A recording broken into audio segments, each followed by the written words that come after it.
1954 FJ Holden Standard. Original one owner automobile.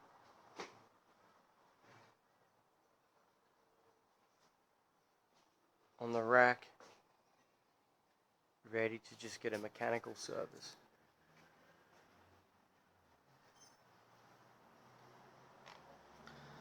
It's looking pretty clean under here. All the original components seem to be pretty much intact. Surprisingly, for its age, it doesn't actually have very much rust. The only bit of rust we have right here is in the front part of the body right here before the cross member. Just a little bit here in the floor in the corner. We easily braze welded up with a silicon bronze rod. There's a little bit right there just under the accelerator. And just here in the corner, looks like it's already had a repair maybe a long time ago. Could be repatched also. On the other side, pretty much the same thing. Just a little bit in the corner right there. Just a small amount right there at the bottom. But none in the subframe or cross member on this side.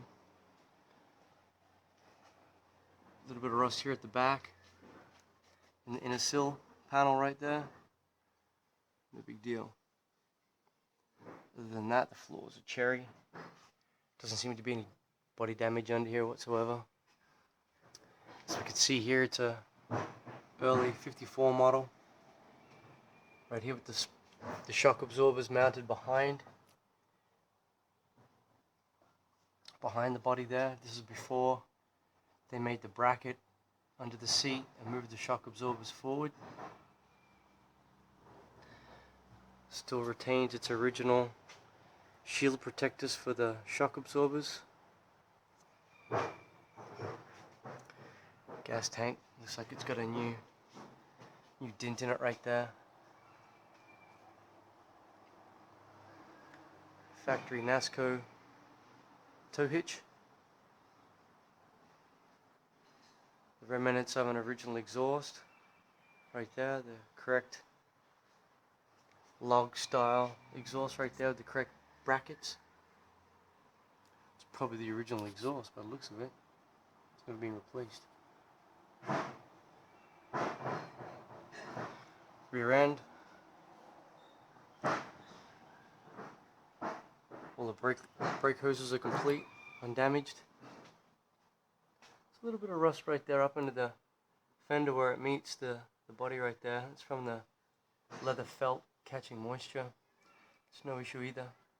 Nothing a oxyacetylene and a bronze welding rod won't fix. Other than that, the overall patina of the car is pretty good. Very clean. There is some damage and dents and bumps and scrapes. So far I've been able to save the original paint. Did have a respray on most of the car straight over the original paint with no primer. I was able to just put some paint stripper very evenly and lightly with a horsehair brush.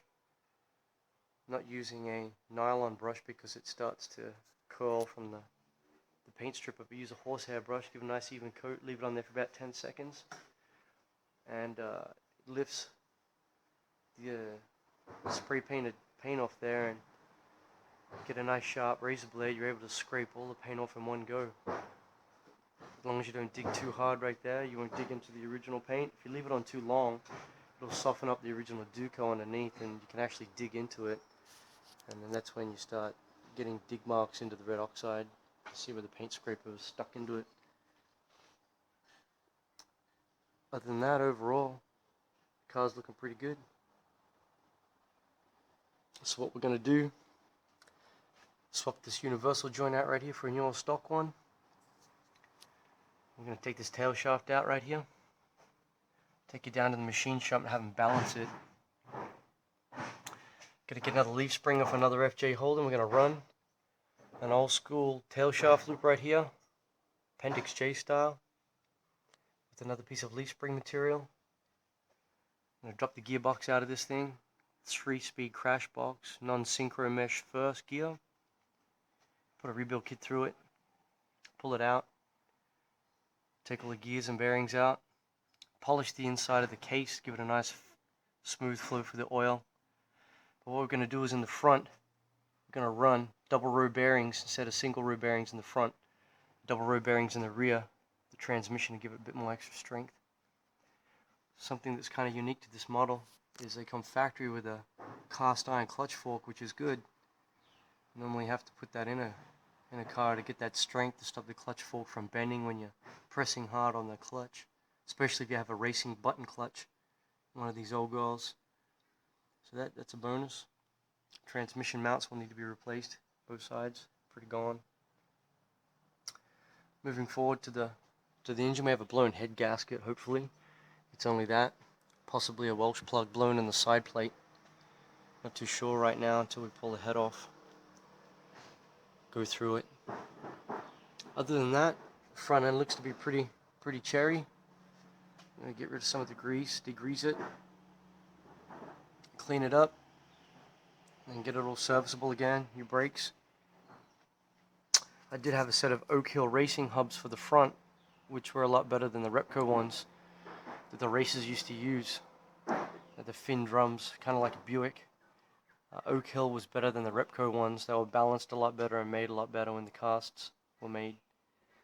Fortunately, I sold them to a gentleman who needed them for his race car. Up front here with the grille, this is about as Australian as you can get right here. The iconic FJ Holden. This is the FJ Holden 215 standard model. It's a little bit different. No bells and whistles like the special, like the standards. What we might be doing here is also removing the engine. Take it down to the WAGGOTT racing shop. Merv WAGGOTT, the original grey motor builder, used to build WAGGOTT overhead cams for these grey motors, side plates. Very well known race car driver and engine builder back in the 50s and 60s. Unfortunately, the strength in this engine is in the crank. It's only got a 4 main bowl crank, so the weakness is in the crank. You can only build the engine to suit the crank. So the only two options are to find a good original crank that's cast and not being balanced too much with the holes drilled in it, and build the engine to suit that crank. You should probably get 140 horsepower out of it. Anything over than that, we're kind of pushing it. Have to use a custom billet crank. Unfortunately, Aussie cranks are valued at about $6,000 for a custom crank for one of these bad boys. But after that, we can